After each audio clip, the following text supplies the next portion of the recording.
Look outside your window. What do you see? I'll tell you my view. It's concrete, a parking lot, a freeway just past the main road, and cars upon cars upon cars. It's hard to imagine a time without them, but it was only 100 years ago that they became such a fixture of our society. And it wasn't just because of their convenience. In fact, America's current dependence on cars is a product of years of deliberate political and social maneuvering by automobile industries.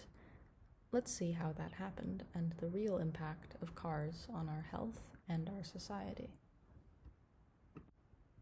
Before cars owned the streets, people got around by walking, as well as by taking carriages and streetcars powered by horses. Horse cars functioned like buses do, with set stops and schedules. Cable cars were also common. San Francisco still has them in operation today. Needless to say, public transportation was the biggest way people got around long distances.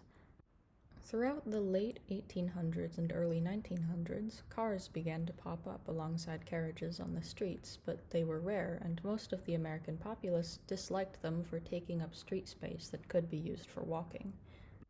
If you think about the modern day, cars are now the primary mode of transportation, and horse-powered vehicles are a novelty. It was the opposite back then, until in 1908 the company General Motors was founded, and Henry Ford released the Model T automobile to the public. One of the marketing tactics the auto industry used to gain influence over a skeptical populace was through the 1939 New York World's Fair. General Motors sponsored an immersive diorama ride attraction called Futurama, which showed everyone who attended the fair the auto industry's idea of a utopian future. The diorama featured a novel idea known as the expressway, or freeway, which connected the nation on high-speed paths designed exclusively for cars. Futurama helped popularize the idea of freeways as a possibility for the future. Within decades of the 1939 World's Fair, America became the world's center for automobile production and consumption, and riding cars on roads and freeways became our main method of transportation. This isn't to say positive perception of cars was the only reason they became so dominant, however. The auto industry also systematically destroyed large portions of public transportation, such as streetcars, to make cars the most efficient and ultimately only option for many working commuters. It was auto companies that bought up public transportation like streetcars and advised legislation to be passed allowing cars to drive on streetcar rails, which hurt the efficiency of public transport so much people stopped wanting to use it. It was auto companies that siphoned as much funding as they could away from public transport, again by sitting in legislative board meetings and buying up buses and train companies. Now, back to the present. In large cities, around 22% of land is taken up by parking for cars. Many people live too long a walk from their nearest supermarket to even consider going without a car. Rural and suburban areas have even less mobility without these sorts of privately owned vehicles due to the lack of public transportation infrastructure. All of this is due in massive part to big auto's efforts to destroy public transportation. What's more, low-income, non-white neighborhoods don't have walkable access to a lot of basic societal infrastructure, like supermarkets, schools, and places for recreation. Consider your own neighborhood. Do you have a supermarket within a 15-minute walk from your home? In 1932, the National Highway Conference was initiated by General Motors, and they succeeded in funding roads and freeways using gasoline taxes and government money. The CEO of General Motors, Charles Wilson, became the Secretary of Defense in 1953, and he succeeded in diverting funds from the federal defense budget into the U.S. highway system. In order to build the freeways, the government chose to carve them directly through low-income POC neighborhoods, often as an intentional method of separating unified communities. The development of freeways in suburbs was part of the push for urban renewal, or the process of redeveloping cities by removing traffic congestion, sweeping away any signs of homelessness, and promoting hyper-development.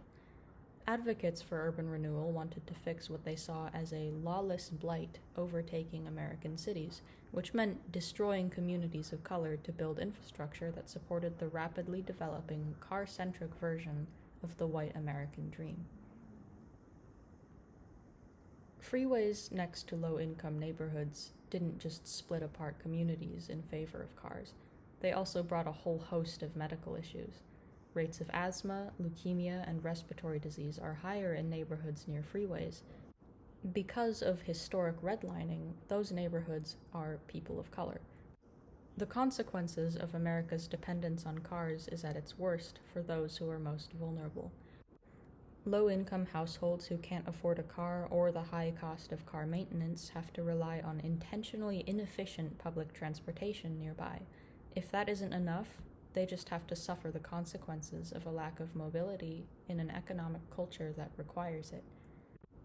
People without cars are also less able to access groceries, and a lack of supermarkets within walking distance has been proven to be more common in low-income neighborhoods, whereas higher-income neighborhoods, despite having more access to transportation, are more likely to have walkable access to organic food. What this means is that the car-dependent system we live in now hurts the people who most need it to benefit them. Low-income people are more likely to not have access to good food, recreational spots, nature, schools, and places for work. This would not happen if our system wasn't designed to be cars first, people second. Take, for example, the situation of today's youth. Staying indoors is often the easiest and most accessible way to spend time outside of school. After all, since public transportation can be finicky and sometimes dangerous, without a driver's license, there isn't much freedom outdoors. How many hiking spots, concert venues, or public parks can you reach without driving near your home? How many lakes, beaches, or creek banks?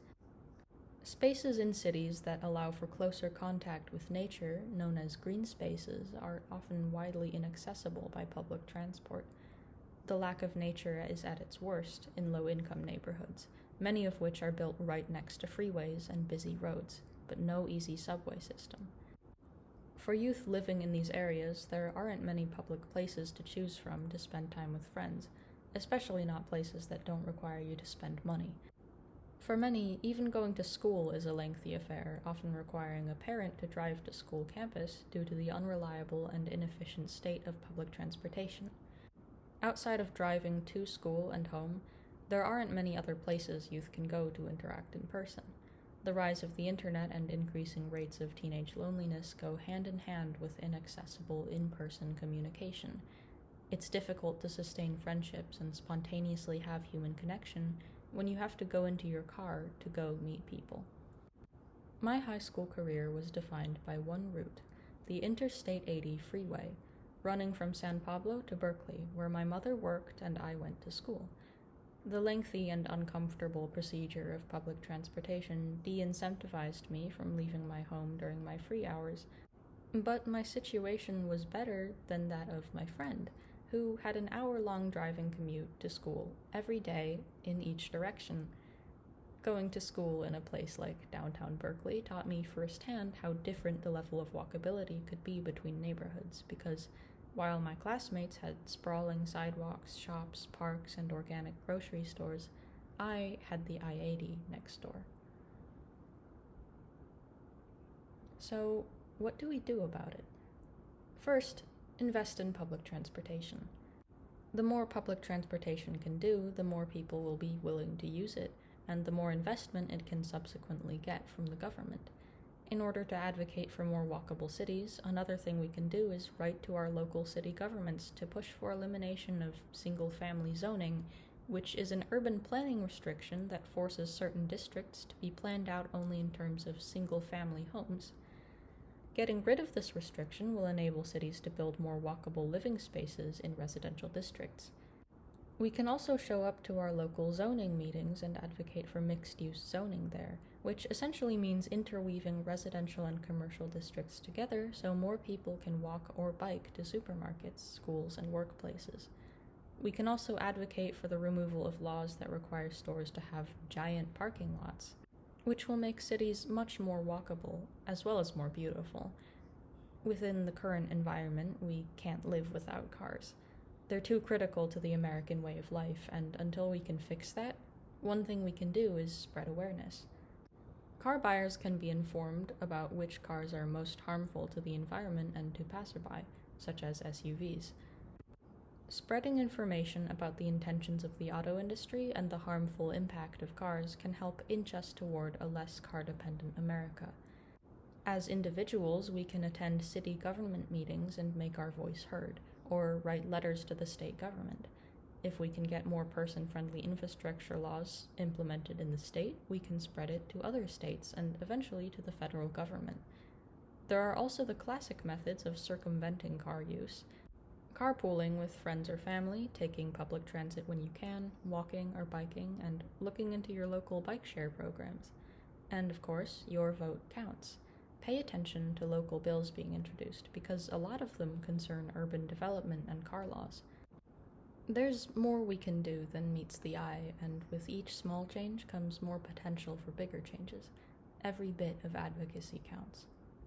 So, as always, stay tuned and stay knowledgeable. This has been Echo with New Voices Arising. Thank you for listening.